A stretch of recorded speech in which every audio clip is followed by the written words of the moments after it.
സുജു, പമ്പയിൽ ഒരുക്കങ്ങൾ എല്ലാം പൂർത്തിയായിരിക്കുന്നു. നമുക്കറിയാം, കാലം അതിവേഗം മാറുകയാണ്. ശബരിമലയെ സംബന്ധിച്ചും ഓരോ വർഷവും എത്തുന്ന ഭക്തന്മാരുടെ എണ്ണത്തിൽ വലിയ തോതിലാണ് വർധനവ് ഉണ്ടാകുന്നത്. നേരത്തെ ദേവസ്വം ബോർഡും സർക്കാരും മാത്രമായിരുന്നു ശബരിമലയുമായി ബന്ധപ്പെട്ട കാര്യങ്ങളിൽ എല്ലാം ഇടപെട്ടിരുന്നത്. എന്നാൽ ഇന്ന് ഈ കാലത്തിൻ്റെ ഒരു മാറ്റം ഉൾക്കൊള്ളുകയും കൂടുതൽ ആൾക്കാർ എത്തുകയും മറ്റ് എല്ലാ മേഖലയിലും ആ ഒരു പുരോഗതി ഉണ്ടാവുകയും ചെയ്യുമ്പോൾ ശബരിമലയിലും അതിനനുസൃതമായൊരു മാറ്റം ഉണ്ടാകണം. അയ്യപ്പ ഭക്തന്മാരായ കോടിക്കണക്കിന് മനുഷ്യർ ഈ ലോകത്തിൻ്റെ എല്ലാ ഭാഗങ്ങളിലുമുണ്ട്. അവരിൽ തന്നെ വ്യത്യസ്ത ആശയങ്ങളുള്ളവരുണ്ട്. അവർക്ക് ശബരിമലയുടെ ആ പരിപാവനത കാത്തു സൂക്ഷിച്ചുകൊണ്ട് തന്നെ അയ്യപ്പ ഭക്തർക്ക് കൂടുതൽ സൗകര്യങ്ങൾ, അവർക്ക് മെച്ചപ്പെട്ട ദർശന സൗകര്യങ്ങളെല്ലാം ഒരുക്കാനാവശ്യമായ ചിന്തയും ഐഡിയയും ഒക്കെ ഉള്ളവരുണ്ട്. അവരെയെല്ലാം ഒന്ന് കൂട്ടിയോജിപ്പിച്ച് അവരുടെ അഭിപ്രായങ്ങൾ കേട്ട് ഭാവിയിലേക്കുള്ള ഒരു വഴി തുറക്കാനാണ് സംസ്ഥാന സർക്കാർ ലക്ഷ്യമിടുന്നത്. ഇപ്പോൾ ഒരുക്കങ്ങൾ എല്ലാം പൂർത്തിയായെന്ന് മന്ത്രി പറയുന്നത് കേട്ടു. എന്തൊക്കെയാണ് പമ്പയിൽ നിന്നുള്ള ഏറ്റവും പുതിയ വിവരങ്ങൾ?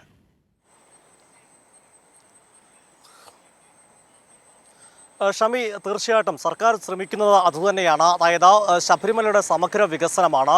ശബരിമല ഒരു വിശ്വ തീർത്ഥാടന കേന്ദ്രമാക്കാൻ തന്നെയാണ് സർക്കാർ ലക്ഷ്യം വെക്കുന്നത്. ഇതുമായി ബന്ധപ്പെട്ട 3 പ്രധാന ചർച്ചകളായിരിക്കും ഈ ആഗോള അയ്യപ്പ സംഗമത്തിൽ നടക്കുക. പ്രധാനമായി ശബരിമല മാസ്റ്റർ പ്ലാൻ വികസനം, സ്പിരിച്വൽ ടൂറിസം സർക്യൂട്ട്, തീർത്ഥാടന കാലത്തെ സുരക്ഷിതത്വവും തിരക്ക് നിയന്ത്രണം എന്നീ 3 വിഷയങ്ങളിൽ 3 വ്യത്യസ്ത ഹാളുകളായി ചർച്ച നടക്കും. അതിൽ പ്രമുഖരാണ് ഈ ചർച്ചകൾ അതിന് മുൻ നയിക്കുക. മുൻ ചീഫ് സെക്രട്ടറി കെ ജയകുമാർ, മുൻ DGPമാരായ Jacob Punnoose, Hemendran, tourism secretary തുടങ്ങി നിരവധി പരിചയസമ്പന്നരായ ആളുകൾ തന്നെയാണ് ഈ 3 വിഷയങ്ങളുള്ള ചർച്ചകൾ നയിക്കുക. അതിന് മോഡറേറ്റർമാരായി പ്രവർത്തിക്കുക.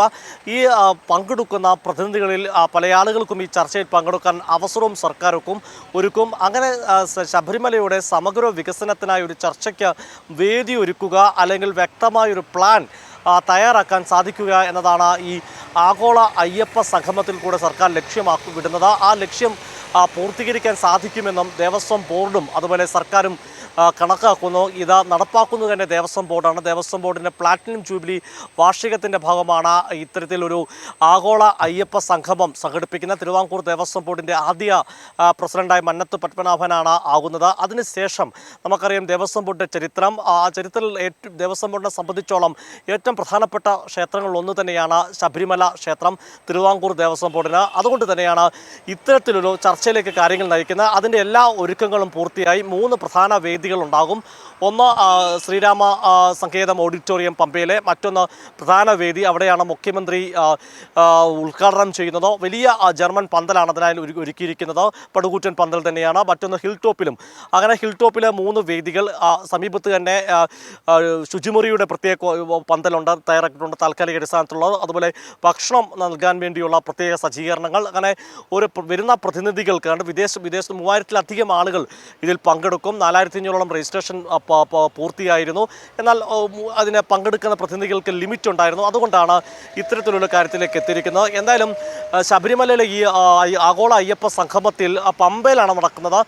പമ്പയിൽ സാധാരണ ആചാരങ്ങളുമായി ബന്ധപ്പെട്ട എല്ലാ നിഷ്ഠകളും പാലിക്കേണ്ടതായിട്ടില്ല. എന്നാൽ പോലും പമ്പയിൽ ശബരിമലയിലെ കാത്തുസൂക്ഷിക്കേണ്ട അതിൻ്റെയായ ആചാരങ്ങളും ആ കാര്യങ്ങളൊക്കെ എത്തരത്തിലാണോ കാത്തുസൂക്ഷിക്കേണ്ടത് അതെല്ലാം പരിപാലിച്ചുകൊണ്ട് തന്നെയായിരിക്കും ആഗോള അയ്യപ്പ സംഗമം നടക്കുക.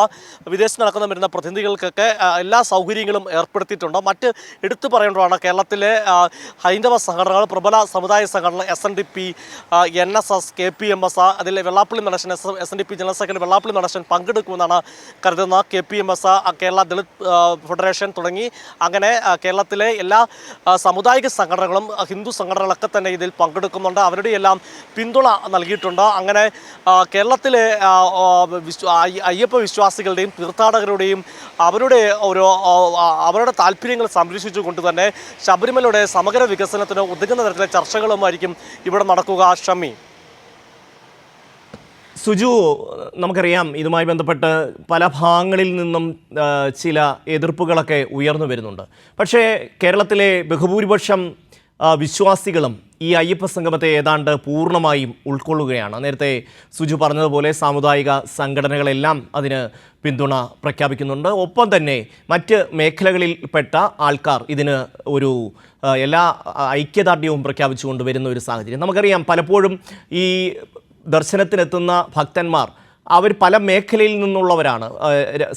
പല മേഖലയിൽ ജോലി ചെയ്യുന്ന അല്ലെങ്കിൽ പല മേഖലയിൽ വർക്ക് ചെയ്യുന്ന ആൾക്കാരാണ്. അപ്പോൾ അവരെത്തുന്ന സമയത്ത് പലപ്പോഴും അവരുടെ ആശയങ്ങൾ, അവരുടെ ശബരിമലയുമായി ബന്ധപ്പെട്ട വികസന നിർദ്ദേശങ്ങളൊക്കെ പല പല തലങ്ങളിൽ ദേവസ്വം ബോർഡുമായി ബന്ധപ്പെട്ടവരെ ഒക്കെ അറിയിക്കും, അല്ലെങ്കിൽ സർക്കാരുമായി ബന്ധപ്പെട്ട ദേവസ്വം മന്ത്രി അടക്കമുള്ളവരെ അറിയിക്കാറുണ്ട്. പക്ഷേ അത്തരത്തിൽ ഒറ്റപ്പെട്ടു പോകുന്ന ആ നിർദ്ദേശങ്ങൾ അതിൽ പലതും വളരെ മൂല്യമുള്ളതാണ്. ശബരിമലയുടെ വികസനത്തിന് ഒരുപാട് കാര്യങ്ങൾ അത്തരത്തിലുള്ള നിർദ്ദേശങ്ങളിലൂടെ ചെയ്യാൻ കഴിയും.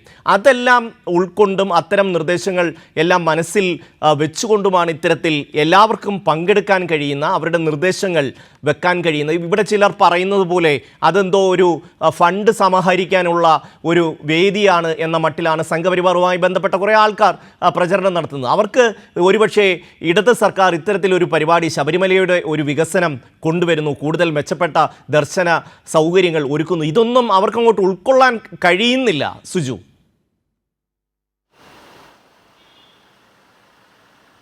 തീർച്ചയായിട്ടും ഈ ഫണ്ട് എന്ന ആരോപണം വസ്തുത്തിൽ അത് കഴമ്പുള്ളൊരു ആരോപണമല്ല. കാരണം ശബരിമലയെ സംബന്ധിച്ചോളം എക്കാലവും സ്പോൺസർമാർ, നമുക്കറിയാം ഇപ്പോൾ വിവാദത്തിലായ വിഷയങ്ങൾ ഉൾപ്പെടെ പറയാം, സ്പോൺസർമാർ എപ്പോഴും ശബരിമലയ്ക്ക് ഉണ്ടാകാറുള്ളതാണ്.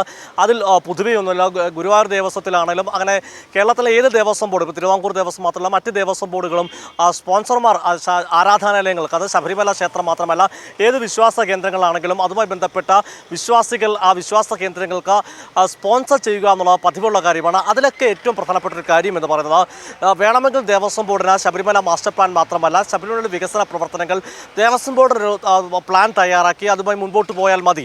അതിൽ നിയമപരമായി തടസ്സവുമില്ല. എന്നാൽ ദേവസ്വം ബോർഡ് വളരെ വിശാലമായി ചിന്തിക്കുന്ന ഒരു കാഴ്ചപ്പാടാണ് ഇപ്പോൾ സ്വീകരിച്ചിട്ടുള്ളത്.